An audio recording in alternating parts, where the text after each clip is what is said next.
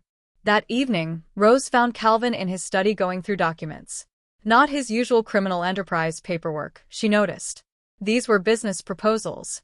Legitimate investments. Property development plans that didn't involve money laundering or extortion. "What are you doing?" she asked from the doorway. He looked up, something almost sheepish in his expression. "Exploring options." Rose moved into the room, picking up one of the folders. A real estate development project, affordable housing, community centers, programs for at-risk youth. "This doesn't look like your usual work." "It's not." Calvin stood, moving around the desk. "You said you wanted to use the pharmaceutical company to help people. Make your father's dream real." He gestured to the documents. "I thought maybe I could do the same. Build something that matters instead of just consolidating power." Rose stared at him. "You're going legitimate?" "Partially." His smile was wry. "I'm not naive enough to think I can walk away from everything cleanly. But the worst of it, the violence, the bloodshed, the parts that kept you awake at night, I can leave those behind." He took her hands. "For you." "For us." "Calvin." Her voice caught. "You don't have to change who you are." "I'm not changing who I am." He pulled her closer. "I'm becoming who I want to be. Who you make me want to be." His thumb traced circles on her wrist. "You walked back from the dead and chose mercy over revenge. You reclaimed an empire and immediately started using it to save lives." He shook his head in wonder. "You're transforming darkness into light. I want to do that with you." Rose felt tears prick her eyes. "Together?" "Together." Calvin reached into his pocket, pulling out a small velvet box. "Which brings me to something I've been meaning to ask." Her breath caught. He opened the box, revealing a ring, a single diamond set in platinum, elegant and understated and perfect. "They tried to break you," Calvin said quietly, his dark eyes holding hers. "Your stepmother, Gregory. Everyone who wanted you dead and buried. They tried to drown you, erase you, make you nothing." "But I survived," Rose whispered. "You did more than survive." He took the ring from the box, holding it between them. "You came back stronger. Fought for what was yours. Built something beautiful from ashes and pain." His voice roughened with emotion. "They tried to break you, Rose. Instead, they gave you to me." Tears spilled down her cheeks. "Is that a proposal, Mr. Blackwell?" "It's a promise." He slid the ring onto her finger, and it fit perfectly. "That I'll spend the rest of my life proving I'm worthy of the woman who taught me how to love." He kissed her softly. "Marry me. Build this new world with me. Be my equal, my partner, my everything." "Yes." Rose kissed him back, tasting salt and joy. Yes to all of it. They stood together in the study as night fell over the city, two people who'd found each other in darkness and chosen to walk into the light together. The girl who drowned had learned to breathe. The devil who'd caught her had learned his heart could still beat for something other than revenge. Outside the windows, the city glittered with possibility. Ashford Pharmaceuticals would save lives. Calvin's developments would build communities. Together, they'd transform empires built on pain into legacies of hope. Rose looked down at the ring on her finger, then up at the man who'd given it to her. "They meant to destroy me. They created us instead," Calvin said, pulling her close. And in that moment, Rose understood that the best revenge wasn't blood or justice or reclaimed fortunes. The best revenge was surviving, thriving, loving so fiercely that it burned away every shadow they'd tried to drown you in. She'd fallen into the arms of the devil, and together, they'd built heaven. From poison to proposals, from drowning to diamonds. Rose and Calvin proved that broken people can build unbreakable love. If this story moved you, subscribe now, because the most beautiful romances are forged in fire and written in blood. The next story might be darker. The stakes might be higher. But the love, always worth the fall. Will you take the leap? Subscribe and fall with us.